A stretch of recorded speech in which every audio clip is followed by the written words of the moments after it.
하나님의 말씀 창세기 32장 22절로 31절 말씀입니다. 밤에 일어나 두 아내와 두 여종과 11 아들을 인도하여 야복 나루를 건널세. 그들을 인도하여 시내를 건네며 그 소유도 건네고 야곱은 홀로 남았더니 어떤 사람이 날이 새도록 야곱과 씨름하다가 그 사람이 자기가 야곱을 이기지 못함을 보고 야곱의 환도뼈를 치매 야곱의 환도뼈가 그 사람과 씨름할 때에 위골되었더라. 그 사람이 가로되 날이 새려 하니 나로 가게 하라. 야곱이 가로되 당신이 내게 축복하지 아니하면 가게 하지 아니하겠나이다. 그 사람이 그에게 이르되 내 이름이 무엇이냐? 그가 가로되 야곱이니이다. 그 사람이 가로되 내 이름을 다시는 야곱이라 부를 것이 아니요 이스라엘이라 부를 것이니 이는 내가 하나님과 사람으로 더불어 겨루어 이기었음이니라. 야곱이 청하여 가로되 당신의 이름을 고하소서. 그 사람이 가로되 어찌 내 이름을 묻느냐 하고 거기서 야곱에게 축복한지라. 그러므로 야곱이 그곳 이름을 브니엘이라 하였으니 그가 이르기를 내가 하나님과 대면하여 보았으나 내 생명이 보존되었다 함이더라. 그가 브니엘을 지날 때에 해가 돋았고 그 환도뼈로 인하여 절었더라. 다 내려놓으십시오 라는 제목으로 함께 은혜를 받고자 합니다. 본문에 등장하는 사람은 여러분이 아시는 것처럼 야곱입니다. 야곱의 생애는 그야말로 파란만장한 인생을 살았다고 말할 수 있습니다. 그의 생애에 수많은 사건들이 있지만 특히 오늘 본문에 나오는 야복 나루에서의 사건은 야곱에게 있어서 생애의 전환점이 되었던 사건이기도 합니다. 야복강을 건너기 전에 그의 이름은 야곱이었습니다. 그의 이름의 뜻은 발꿈치를 잡는 자라는 의미입니다. 그가 그 이름을 얻은 이유는 그가 쌍둥이로 태어날 때의 형 에서의 발꿈치를 잡고 나왔기 때문이었습니다. 그러나 사실 야곱이란 말은 속이다라는 뜻을 가진 야케브에서 나온 말입니다. 그래서 그의 이름의 직접적인 뜻은 발꿈치를 잡은 자. 그렇지만 그 말이 뜻하는 여러 가지 의미를 살펴보면 남의 발꿈치를 잡듯이 남을 속인다. 남을 이기기 위해서 온갖 술수를 마다하지 않는다. 남의 뒤통수를 친다라는 의미들이 그 말의 속뜻에 담겨 있다고 볼 수 있습니다. 사실 야곱은 야망이 큰 사람으로 꾀가 많고 아주 약삭빠른 사람입니다. 욕망 또한 크기 때문에 기회가 오면 재빨리 자신의 뜻을 이루기 위해서 수단 방법을 가리지 않고 성취하는 그런 사람이었습니다. 야곱이 야복강을 건너기 전까지 살았던 삶의 모습은 그의 이름 그대로였습니다. 형에서로부터 팥죽 한 그릇으로 장자권을 뺏기 위해서 속임수를 쓴 일이라든가 아버지 이삭을 속이고 축복 기도를 받은 일 등등입니다. 이렇게 남을 속이며 살아왔던 야곱이 이번에는 외삼촌 라반에게 속임을 당합니다. 첫사랑인 라헬과 새 가정을 꾸미고 살아갈 꿈에 부푼 마음이 첫째를 두고 둘째가 먼저 결혼하는 일이 없다는 삼촌 라반의 억지와 속임수에 마음에도 없는 레아와 첫날 밤을 보내면서 행복의 꿈이 산산이 깨어지는 아픔을 맛보게 됩니다. 그로 인해 야곱은 수년을 종 아닌 종 노릇을 하며 살아갑니다. 마침내 야곱은 처자식과 그동안 모은 많은 재산을 가지고 삼촌 몰래 야반 도주하듯 도망하여 그리던 고향을 향합니다. 이렇게 파란만장한 일들을 다 겪은 야곱은 고향으로 돌아오는 길목인 야복강가에 이르게 됩니다. 이제 이 강만 건너면 바로 고향에 이르게 되는 것입니다. 고향을 떠난 지 20년의 세월이 흘렀습니다. 지난 20년의 세월을 돌이켜 보니 정말로 억척스럽게 살았던 날들이었습니다. 속이고 속으며 빼앗고 빼앗기며 살았던 그런 날들이었습니다. 정말로 자기의 이름대로 살았던 삶이었습니다. 야곱은 지금까지 앞만 보고 달려온 사람이었습니다. 그를 가로막는 것들은 과감하게 짓밟기도 했고 무시하고 뛰어넘기도 했습니다. 이런저런 어려움도 있었지만 자기의 꾀로 거뜬히 헤쳐나왔습니다. 그런데 고향이 가까워올수록 그의 마음에는 온통 불안과 두려움뿐입니다. 더군다나 소문을 듣자 하니 형이 400명의 군사를 거느리고 자기를 향해 오고 있다고 합니다. 절체절명의 위기 앞에서 벗어날 수 있는 방도를 이것저것 생각해 보지만 신통치 않습니다. 비상한 머리를 써서 재산을 나누어서 건너가게 하고 혹시 형 에서가 뭐냐고 묻거든 동생 야곱이 형에게 보내는 선물이라고 말하고까지 합니다. 그것을 보고 형이 마음에 누그러질까 해서입니다. 그래도 그의 마음은 여전히 불안합니다. 신변에 느껴지는 위협을 벗어날 수가 없었습니다. 만일 형 에서의 공격을 받게 된다면 모든 것이 다 비참하게 끝나게 될 것이기 때문입니다. 야곱은 두려움과 공포에 사로잡힌 나머지 야복강을 건너가지 못하고 강 이편에 홀로 남아서 큰 고민에 빠지게 됩니다. 그러나 위기 때야말로 하나님을 만날 수 있는 가장 좋은 기회인 것입니다. 야곱은 이 기회를 놓치지 않았습니다. 오직 하나님만이 이 문제를 해결해 주실 수 있다는 사실을 깨달은 것입니다. 부조와 선지자 196페이지에 이렇게 기록하고 있습니다. 야곱은 그 밤을 기도하며 보내기로 결심하고 홀로 하나님과 같이 있기를 바랐다. 하나님께서는 에서의 마음을 부드럽게 하실 수 있으셨다. 그의 유일한 희망은 하나님께 있었다. 야곱은 한밤중에 혼자 아무 방비도 없이 비통한 마음으로 땅에 엎드렸습니다. 그의 가족들을 먼저 보내놓기는 했지만은 그는 언제 위협과 죽음을 당하게 될지 알 수 없었습니다.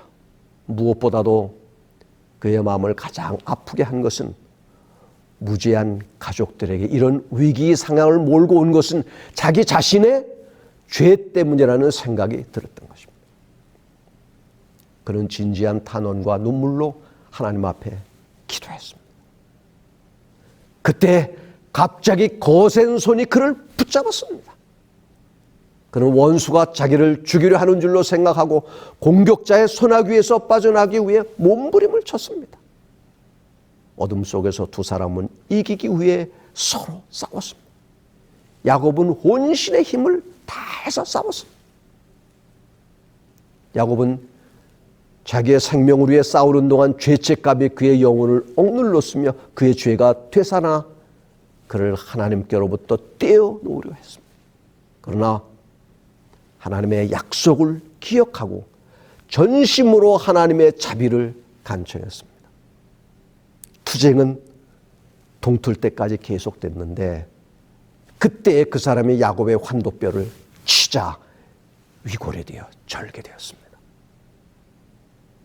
야곱은 이제 그가 싸우던 상대가 누구인지를 분별하게 됐습니다. 그는 자기가 하늘의 사자와 씨름하고 있었다는 것을 알게 됐습니다. 이것이 바로 그가 거의 초인간적인 노력을 했음에도 불구하고 승리를 얻지 못한 원인이었습니다. 그런데 부조와 선지자 197페이지에 이렇게 기록합니다. 야곱에게 자신을 나타내신 분은 언약의 천사 그리스도였다. 호세아 12장 3절 4절에 보면 야곱은 또 작년에 하나님과 힘을 겨루되 천사와 힘을 겨루어 이기고 라고 말씀합니다. 창세기 32장 28절 새번역 성경은 이렇게 말씀합니다. 그 사람이 말하였다. 내가 하나님과도 겨루어 이겼고 사람과도 겨루어 이겼으니 이제 내 이름은 야곱이 아니라 이스라엘이다. 야곱이 하나님과 겨루어 이겼다고 성경은 말씀하고 있습니다. 죄 많은 인간이 어떻게 하나님을 이길 수 있겠습니까? 불가능한 일입니다. 그렇다면 이겼다는 의미는 무엇일까요? 용서받았다는 확신입니다. 의심과 고통과 후회의 삶이 평화의 삶으로 변한 것입니다.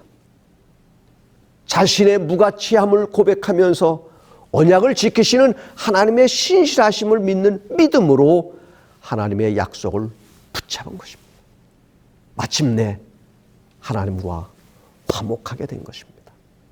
처음으로 맛본 달콤한 평화였습니다. 야곱은 이 일로 인하여 이스라엘이라는 새로운 이름을 얻었습니다. 그런데 성경은 야곱이 이스라엘이라는 새로운 이름을 얻게 된 이유가 또 하나 있음을 말하고 있습니다. 그것이 바로 야곱이 사람과도 겨루어 이겼다는 말입니다. 그날 그 장소에 사람이라고는 야곱 홀로 있었습니다. 그런데 어떻게 사람과도 겨루어 이겼다는 것일까요? 자기 자신과의 싸움에서 이겼다는 의미인 것입니다. 야곱이 자기 자신과의 싸움에서 이겼다는 것이 무슨 의미일까요? 첫째는 야곱이 그동안 자기 힘과 노력으로만 살려고 했던 생각을 내려놓았다는 뜻입니다. 그리고 하나님을 더욱 의지하게 되었다는 말입니다. 둘째는 야곱이 그동안 가졌던 개인적인 야망과 욕심을 모두 내려놓았다는 뜻입니다. 야곱의 야망과 욕심이 무엇이었습니까? 야곱은 둘째가 되기보다는 첫째가 되는 것이었습니다. 그래서 장자의 권리를 형으로부터 빼앗은 것입니다. 수단과 방법을 가리지 않고 남을 이기고 성공을 이루는 것이었습니다. 자신의 손에 무엇이 잡히면 절대 놓지 않는 사람, 무언가 잡으면 절대로 빠져나가지 못하도록 잡아채는 사람, 야곱은 그렇게 살았습니다. 그래서 그는 부유함도 누릴 수 있었습니다. 즉 출세 지향적이고 성공 지향적인 삶을 야곱은 살았던 것입니다. 또 많은 재산을 모으고 또 그것을 지키려는 욕심과 야망이 그에게 있었습니다. 그런데 야곱은 야복강가에서 그 모든 야망과 욕심을 다 내려놓았던 것입니다. 셋째는 야곱은 그동안 자기가 가지고 있었던 남을 향한 미움, 원망, 필요 없는 피해의식 등을 다 내려놓았다고 볼 수 있습니다. 이제는 외삼촌도 이해하고 용서할 수 있었습니다. 형 에서의 마음도 이해할 수 있었습니다. 하나님은 자기 자신과의 싸움에서 모든 것을 내려놓은 야곱을 귀하게 보시고 그를 축복하여 주신 것입니다. 그리고 그의 이름까지 바꾸어 주셨습니다. 더 이상 야곱의 이름처럼 살지 말고 하나님의 은혜와 축복을 의지하며 살아가는 이스라엘이라는 이름을 그에게 주신 것입니다. 이제까지의 야곱의 인생은 세상적이며 인간 중심적인 일에 집중하며 살았습니다. 그러나 그가 이스라엘이라는 이름을 갖게 된 후에는 하나님과의 관계에 더 집중하였다는 것입니다. 다시 말해서 그는 세상적이며 인간적인 모든 것을 다 내려놓고 하나님과의 관계를 더 의미 있게 맺으며 하나님만을 의지하며 그에게 은혜와 축복을 바라면서 살았다는 의미인 것입니다. 자신과의 싸움에서 모든 것을 다 내려놓은 야곱에게 새로운 세상이 보이기 시작했습니다. 성경은 야복강을 건널 때 야곱에게 환한 햇살이 비쳤다고 시적으로 기록하고 있습니다. 창세기 32장 31절 세번역 성경은 이렇게 말씀합니다. 그가 분이엘을 지날 때에 해가 솟아올라서 그를 비추었다. 그는 엉덩이뼈가 어긋났으므로 절뚝거리며 걸었다. 엉덩이뼈가 어긋났으므로 몸을 가누기가 힘들었습니다. 그러나 이제 그의 모든 걱정과 근심, 욕망과 욕심들을 다 내려놓은 야곱의 마음에는 평화가 찾아온 것입니다. 어제까지는 다른 해가 야곱의 눈에 새롭게 보이기 시작했습니다. 심지어 생각하기만 해도 무서웠던 형 에서의 얼굴이 하나님의 얼굴처럼 보였다고 그는 고백하고 있는 것입니다. 창세기 33장 10절 세번역 성경은 이렇게 말씀합니다. 야곱이 말하였다. 형님께서 저를 이렇게 너그럽게 맞아주시니 형님의 얼굴을 뵙는 것이 하나님의 얼굴을 뵙는 듯 합니다. 성경은 야곱의 인생이 이렇게 극적으로 변화되었음을 우리에게 보여주고 있는 것입니다. 나의 삶에도 이런 변화가 일어날 수 있을까요? 물론입니다. 야곱과 같은 삶이 이스라엘과 같은 삶으로 변화될 수 있습니다. 나 혼자의 힘으로 살 수 있다고 생각하면서 좌충우돌하던 삶이 하나님의 은혜를 따라 살아가는 삶으로 바뀔 수 있습니다. 남의 발뒤꿈치를 잡듯이 억척스럽게 살던 삶이 남들과 더불어 살아가는 복된 삶으로 바뀔 수 있는 것입니다. 더 많이 모으고 더 많이 누리려고 물불 가리지 않고 살던 삶이 남들과 하나님의 축복을 넉넉하게 나누면서 살아가는 복된 삶으로 바뀔 수 있습니다. 성공지향적이며 출세지향적으로 살았던 삶이 하나님의 뜻을 이루며 살겠다는 소박하지만 거룩한 소명의 삶으로 바뀔 수 있는 것입니다. 그리고 이 모든 변화는 야곱처럼 우리도 자신과의 싸움을 통하여 모든 것을 내려놓을 수 있을 때에 가능하게 되는 것입니다. 내려놓음, 이것은 매우 귀중한 것입니다. 그것은 우리에게 참 쉼을 줍니다. 평안을 줍니다. 참 인생의 의미를 깨닫게 해 줍니다. 좋은 생각이라는 책 2014년 2월호에 내려놓음이라고 하는 간단한 하나의 시가 있습니다. 잡고 있는 것이 많으면 손이 아픕니다. 들고 있는 것이 많으면 팔이 아픕니다. 이고 있는 것이 많으면 목이 아픕니다. 쥐고 있는 것이 많으면 어깨가 아픕니다. 보고 있는 것이 많으면 눈이 아픕니다. 생각하는 것이 많으면 머리가 아픕니다. 품고 있는 것이 많으면 가슴이 아픕니다. 내려놓으세요. 놓아버립시다. 우리가 아픈 것이 많기 때문입니다. 많은 것들을 지고 이고 안고 살아가는 우리의 삶을 다시 한번 돌아보게 하는 글입니다. 그런데 우린 단순히 내려놓음만으로는 부족함을 알아야 합니다. 내려놓으면 그 다음에 한 단계 더 나가야 합니다. 성경은 우리에게 그 다음 단계를 소개하고 있는데 그것이 바로 하나님께 맡기는 것입니다. 야곱의 내려놓음도 단순한 내려놓음이 아니었습니다. 단순한 포기나 기권이 아니었습니다. 그는 자신을 내려놓는 동시에 모든 것을 하나님께 맡겼던 것입니다. 부조와 선지자 197페이지는 이렇게 기록하고 있습니다. 이 죄 많고 잘못이 많은 인간이 겸손과 회개와 자기 포기를 통해서 하늘의 임금과 겨루어 이겼다.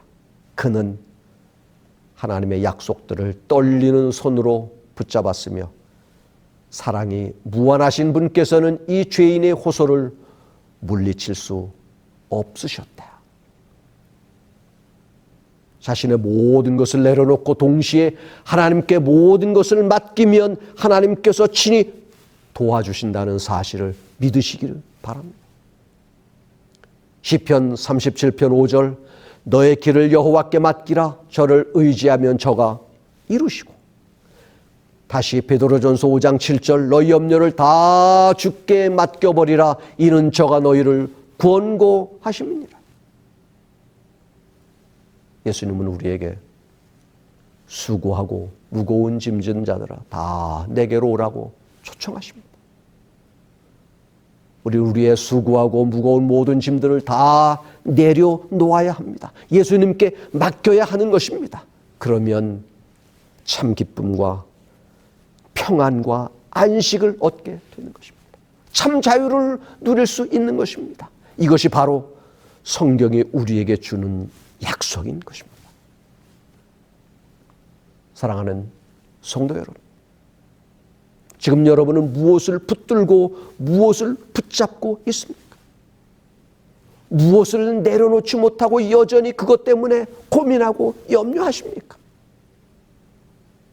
아직도 예수님께 내려놓지 못할 무엇인가를 붙들고 혼자 씨름하고 있지는 않습니까? 왜 주저하십니까? 왜 망설이십니까? 아까운 인생을 허비하며 왜 고통 중에 살아가십니까? 다 내려놓으십시오. 모든 짐으로부터 참된 자유를 누리며 사십시오. 예수님께 내려놓지 못할 짐은 하나도 없습니다. 그 어떤 짐이라도 주님은 다 받아주십니다. 시편 55편 22절 내 짐을 여호와께 맡겨버리라. 너를 붙드시고 의인의 요동함을 영영히 허락지 아니하시리로다. 나의 모자람도 어리석음도 주님은 탓하지 않습니다. 그저 주님의 불쌍히 여겨주심만을 바라며 인생 여정에 지고 가는 모든 짐들을 주님 앞에 내려놓으십시오. 예수님께 맡기십시오. 그리고 예수님께서만이 주실 수 있는 참된 쉼과 평안과 기쁨이 나의 심령과 삶에 언제나 넘치기를 기도하시기를 바랍니다. 주님께 내려놓으십시오. 그러면 여러분의 인생에는 새로운 희망의 빛이 비추어질 것입니다.